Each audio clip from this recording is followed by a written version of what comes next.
Fan belt దిగిపోయిందమ్మా.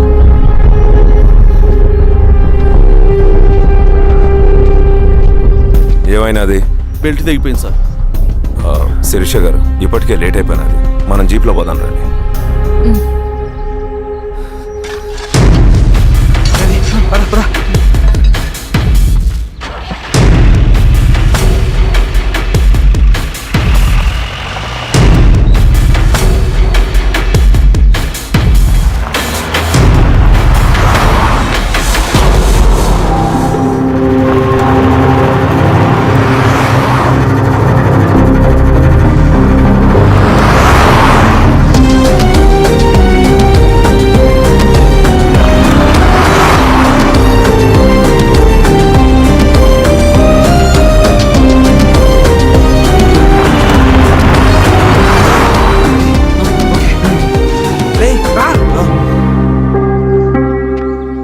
నిమిషాల్లో మీరు good news వినబోతున్నారు comrade.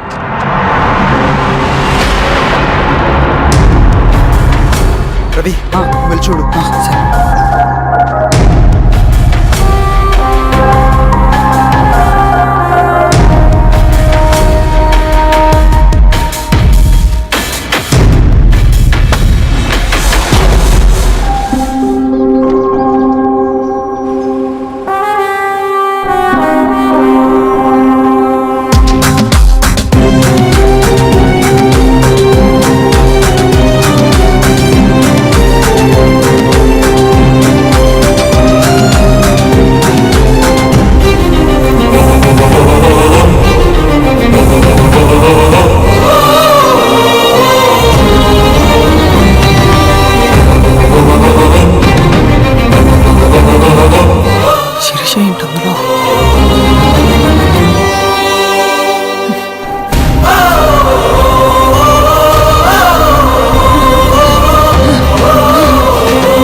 తీసుకో రవి. నాకొద్దు.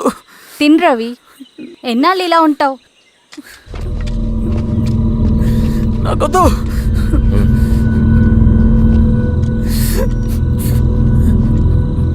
అక్కడ పెట్టేసి తిను.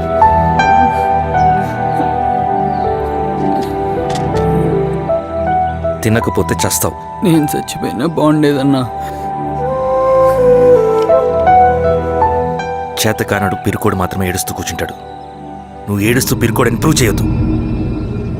జరిగే యుద్ధాన్ని ఆపేసి అడవి మధ్యలో భౌతికత చెప్పడానికి నేను కృష్ణుడు కాదు, నువ్వు అర్జునుడివి కాదు. మన విప్లవకారులం Ravi.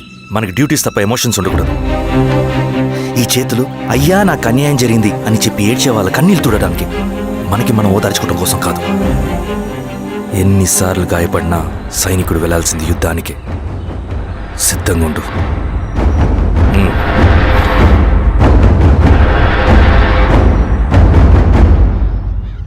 Sebastian, Greyhounds commander. DGP recommendation అంటే చాలా పవర్ఫుల్ అని మీ ఉద్దేశం, కానీ వాడు మీకంటే ప్రతిదానికి ఒక స్ట్రాటజీ ఉంటుంది. పావురం కోసం వల వేయాలి, చేపల కోసం గాలం వేయాలి. సింగన కోసం నా దగ్గర ఒక స్ట్రాటజీ ఉంది. విని విని విసిగిపోయాను. రిజల్ట్స్ చూపించి మాట్లాడండి. సో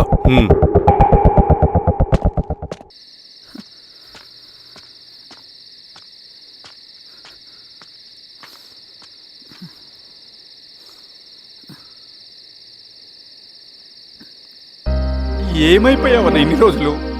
అసలు ఎలా ఉన్నావన్నా?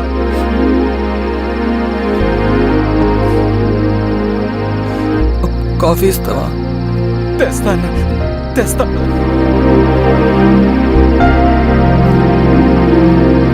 ఇదిగో అన్న.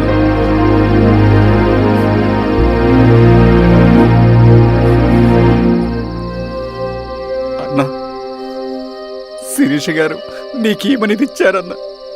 శిరీష నా కోసం ఇక్కడికి వచ్చిందా? అవునన్నా, చనిపోయే ముందు ఇక్కడికి వచ్చారన్నా. దేవత లాంటి మనిషి అన్న, అనవసరంగా చంపేశారన్నా.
పేషెంట్ లేచాడు.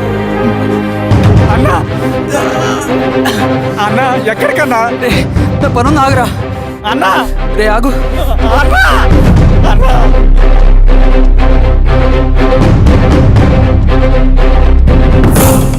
నక్సల్ నాయకుడు సింగన్న లొంగుబాటు ఎంతో కాలంగా శ్రీరామగిరి చుట్టుపక్కల పోలీసులని తీవ్ర ఆందోళనకు గురి చేసిన ప్రజా ప్రతిఘటన దళ నాయకుడు సింగన్న నేడు గ్రేహౌండ్ పోలీసుల సమక్షంలో జనజీవన స్రవంతిలో కలిసిపోయాడు. తన తదుపరి కార్యాచరణ త్వరలో వెల్లడిస్తానని సింగన్న చెప్పారు. సింగన్న సుదీర్ఘ పోరాటం నుంచి అకస్మాత్తుగా జనజీవన స్రవంతిలో కలవడానికి కారణం ఇంకా తెలియాల్సి ఉంది. నువ్వు స్ట్రాటజీ గురించి చెబుతుంటే నేను ఏమో అనుకున్నా. 100 గొడ్లను తిన్న రాబందు గాలివానకే చచ్చిందట. ఆ గాలివాన పేరేంటి తెలుసా? సబాషియన్. సూపర్ సబాషియన్. ఒక్క సుక్క మనోళ్ళ రక్తం చెందకుండా నువ్వు అంత పెద్ద నక్సలైట్ని పట్టుకున్నావంటే బా, నీ స్ట్రాటజీ మామూలు కదబ్బా. నాకు ఇచ్చిన కమిట్మెంట్ మాత్రం మర్చిపోద్దు సార్.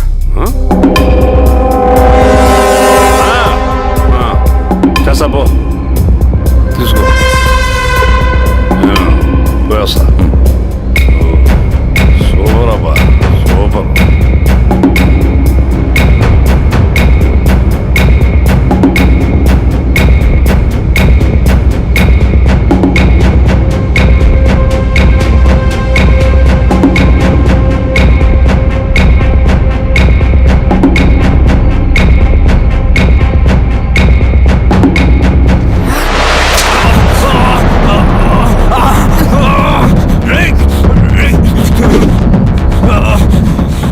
నువ్వు అన్నెక్కడా?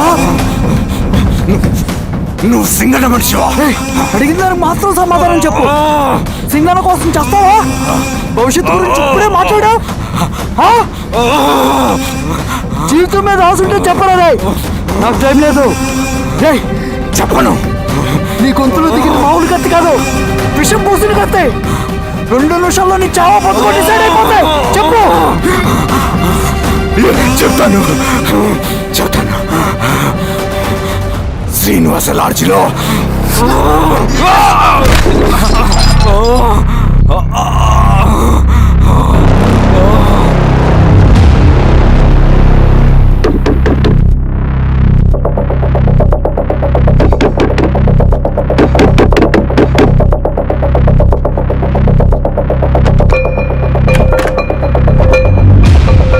రవి నువ్వేంటి ఇక్కడ? సర్లే లోపల. ఏయ్ ఏంట్రా ఇది?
రవి ఏమైందిరా? వచ్చి కట్లిప్పు. ఏమైందిరా నీకు? కట్లిప్పు. రే ఆ పోలీసుకి లొంగిపోవటం, ప్రెస్ మీట్లు మాట్లాడటం అంతా నిజం అనుకుంటున్నావా? రే అవంతా ఒక స్ట్రాటజీరా. యుద్ధంలో శత్రుబలు పెరిగినప్పుడు మనం మొండిగా ఎదురెళ్ళకూడదు, లొంగిపోయినట్టు నటించాలి. అది నిజంగా లొంగిపోవటం కాదురా, శత్రువుని ఏమార్చడం. నేను అదేరా చేశాను. అది నిజం అనుకోకు. ముందు కట్టిలిపు రవి. విప్లవంలో నష్టం అన్ని వైపు నుంచి వస్తుంది. నువ్వు నేను ఇంకా మిగిలి ఉన్నాం కదా, ఇంకొక దళాన్ని నిర్మితాం, విప్లవాన్ని కొనసాగిద్దాం. ముందు కట్లిపురా. ఏంట్రా నువ్వు మాట్లాడిన ప్రతిసారి నాకు చప్పట్లు కొట్టాలనిపిస్తుంది అన్న. నువ్వు చెప్పేది నమ్మాలనిపిస్తుంది. ఇప్పుడు కూడా నమ్మేవాడిని కానీ ఇది ఆపుతుంది. మతం మత్తు మందు లాంటిదన్నాడు కార్ల్ మార్క్స్. కానీ అంతకన్నా పెద్ద మత్తు మందు కమ్యూనిజం. ఆ కమ్యూనిజం మత్తులో నుండి నిన్ను బయటకు తీసుకురావడానికి బలమైన సాక్ష్యం కావాలని నాకు అర్థమైంది. ఎలక్షన్ నుంచి విత్డ్రా అయ్యాక నేను నా ఫ్రెండ్ స్వప్న వాళ్ళ ఇంటికి వెళ్ళాను. రే అర్జెంట్గా 25 లక్షలు కావాలరా. Thank you.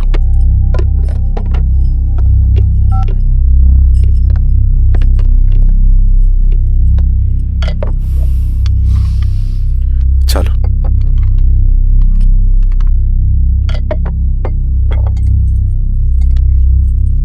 చాలు. చలో అని చెప్పాను కదా, అర్థం కాదే. ఏవండి ఏవండి ఏమైంది స్వప్న? నేను గమనిస్తూనే ఉన్నాను, మీరు ప్రశాంతంగా లేరు. శిరీష, ఆయన బిజినెస్ చాలా ఇబ్బందిగా మారింది. బయట అప్పు తెచ్చి మరీ ఇన్వెస్ట్ చేశారు. వర్క్స్ అన్ని సగంలో ఆగిపోయాయి. కాంట్రాక్టర్స్కి బాగానే మిగులుతాయి కదా. ఆయన ఏదీ క్లియర్గా చెప్పరు. నేను మాట్లాడినా డబ్బులైతే నేను హెల్ప్ చేస్తాను.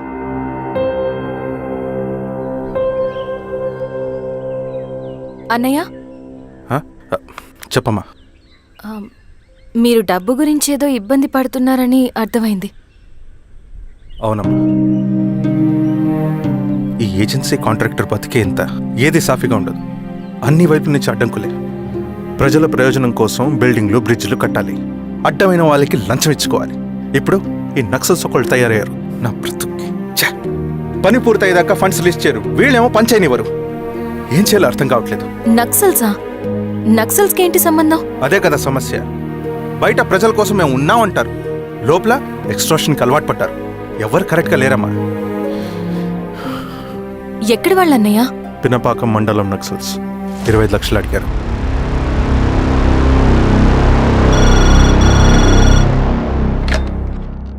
హలో ధర్మ, ఆ సింగన్న దళం గురించి నీకు ముఖ్యమైన విషయం చెప్పాలి. సరే, ఓకే, బాయ్. నీతో పర్సనల్గా మాట్లాడాలి. బయటకెళ్ళు. చెప్పు. అన్నయ్య చనిపోయిన తర్వాత ఎలక్షన్స్ లో పోటీ చేసిన నన్ను సింగన్న దళం కిడ్నాప్ చేశారు. కానీ అక్కడ ఒక వ్యక్తిని చూశాను. ఆ వ్యక్తిని అన్నయ్య చనిపోయే ముందు తన దగ్గర డబ్బులు తీసుకోవడం గమనించాను. ఆ క్షణమే సింగన్న దళంపై నాకు అనుమానం వచ్చింది. I'll take care.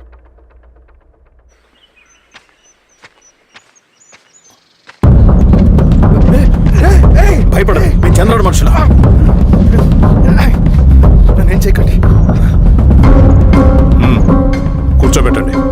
మీకు కావాల్సింది దీంట్లో ఉంది.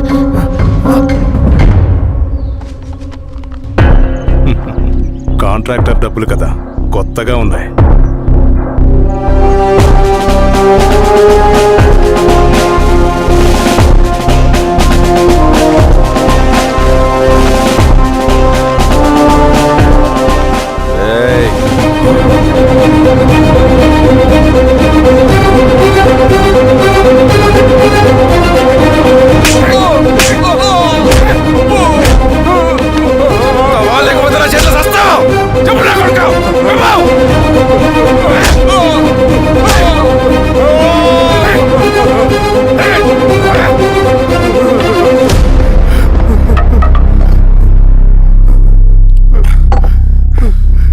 వీళ్ళ అన్న మీదున్న ప్రేమ అభిమానం ముందు మన పోలీస్ లాఠీలు ఓడిపోయాయి. చంద్రన్ ఎన్కౌంటర్ ఎలాగూ పోతాడు. కానీ విచిత్రం ఏంటంటే వాడి భార్య నర్సమ్మ, కూతురు మమత, కొడుకు నరేష్ మరో ఎన్కౌంటర్లో పోవడం చాలా బ్యాడ్ న్యూస్. చెప్పు శిరీష, ఏం చేయమంటావు? నువ్వు ఒక డెసిషన్ తీసుకున్న తర్వాత ఎవరి మాట వినవు కదా. ఏ దాస్ సార్ రేపు మార్నింగ్ న్యూస్ పేపర్ వద్దని చెప్పు. సరే సార్. తెలిసిన విషయం మళ్ళీ మళ్ళీ చదవాలంటే చాలా బోరింగ్. సార్ నేను చెప్తాను సార్, జరిగింది మొత్తం నేను చెప్తాను సార్, నేను చెప్తాను సార్. సింగన్న దగ్గర నేను 20 సంవత్సరాల నుంచి పనిచేస్తున్నాడు సార్. పేదవాళ్ళ కోసం అన్న చేస్తున్న ఉద్యమంలో మేమందరం చాలా కష్టపడి పనిచేసేవాళ్ళం. కానీ ఒకరోజు నేను చెప్పినంత చెప్పి ఈశ్వర్ రెడ్డి దగ్గర 10 లక్షలు తీసుకురండి. దేనికన్నా ఇదంతా? దేనికేంటి? మొన్న ఆ కాంట్రాక్టర్ దగ్గర నుంచి, నిన్న బిల్డర్ దగ్గర నుంచి, ఈరోజు ఈశ్వర్ రెడ్డి దగ్గర నుంచి. అధికారం కోసం. డబ్బు ఉంటే అధికారం వస్తుంది, అధికారం ఉంటే డబ్బు వస్తుంది. నాకు రెండూ కావాలి. హిట్లర్ పెయింటర్ అవుదామని అకాడమీలో జాయిన్ అవ్వాలనుకున్నాడు, కానీ పనికిరాడని చెప్పి రిజెక్ట్ చేశారు. హిట్లర్ ఏం చేశాడు? నాజీ పార్టీ పెట్టి జూస్కి అగేన్స్ట్గా అందరినీ కూడగట్టి ప్రపంచాన్ని ఉనికిచ్చాడు. మొహమ్మద్ అలీ జిన్నా నేషనల్ కాంగ్రెస్ పార్టీలో ఎదగాలనుకున్నాడు, ఎప్పుడూ పట్టించుకోలేదు. ముస్లిం లీగ్ పార్టీ పెట్టి ఇండియాని రెండుగా చీల్చేశాడు. పాకిస్తాన్కి ప్రధానమంత్రి అయ్యాడు. ప్రపంచంలో ఎక్కడైనా సరే 2 కులాలు, 2 మతాలు, 2 ప్రాంతాల మధ్య చిచ్చు పెడితే చాలు, అధికారం వెతుకుంటూ మన కాళ్ళ దగ్గరకు వస్తుంది. జమ్మూ అండ్ కాశ్మీర్ నుంచి మహారాష్ట్ర, గుజరాత్ ఎక్కడైనా సరే, ఎవరైనా సరే ఇదే గేమ్. నేను అంతే.